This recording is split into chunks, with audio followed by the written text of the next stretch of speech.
I don't know what people want, and I doubt I ever will. People cry out for freedom but haven't got the backbone to fight for it. They beg for change but refuse to take a single step towards it. They want others to wake up, yet half the country is in a self-induced coma, shackled by propaganda and state control.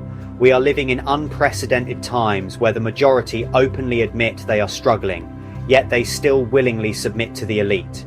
They pay their taxes without question.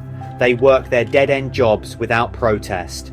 They fund their own oppression through council tax, energy bills, water charges, TV licenses, streaming subscriptions, all the while never daring to speak up. What kind of spell has been cast over them? Has the brainwashing been so meticulous, so deeply embedded, that it has rendered an entire population submissive, complicit, and obedient? The masses are nothing more than sheeple, blindly following the herd, marching towards their own demise. And what's worse, there are those of us trying to shake them from their slumber, trying to expose the truth, and yet they scoff, they ignore, they ridicule.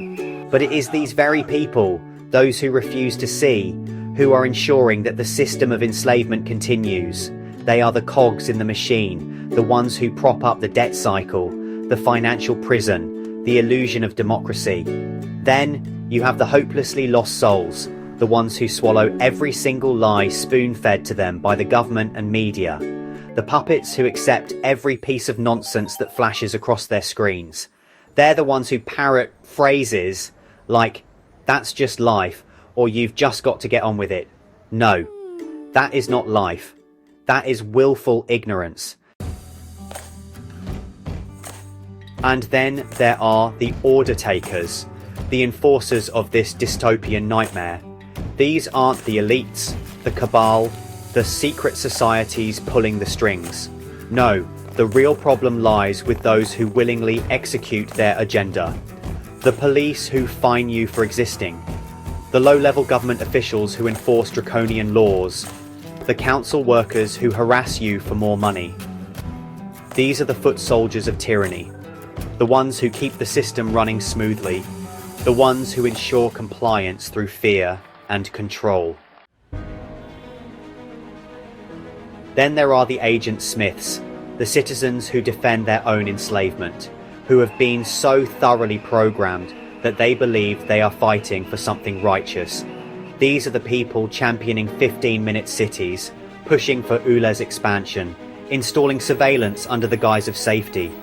They are the useful idiots constructing their own Orwellian prison, brick by brick, believing it will protect them, not realizing they are the prisoners. And the question that haunts me daily, what will it take to wake these people up? How much suffering must they endure before they finally see the truth? And the bleak reality is, I don't have an answer. Because right now, the UK is one of the most oppressive places to live. We are taxed into oblivion. Income tax, VAT, council tax, road tax, inheritance tax, fuel tax, environmental tax.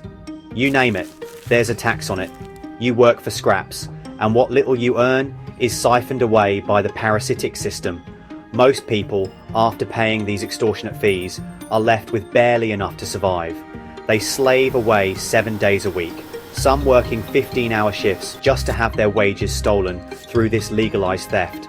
Taxation is not a civic duty. Taxation is theft, plain and simple. And for what? A single holiday a year, a few fleeting moments of respite before being plunged back into the grind. Parents barely see their children because they're too busy working to fund this farce. The state ensures children are in school for most of the day, and when they aren't, many are sent off to childminders because their parents are too exhausted or too financially drained to spend time with them. The cycle continues. The masses remain docile, controlled, subdued, and all the while I find myself asking, when will they wake up? Will they ever?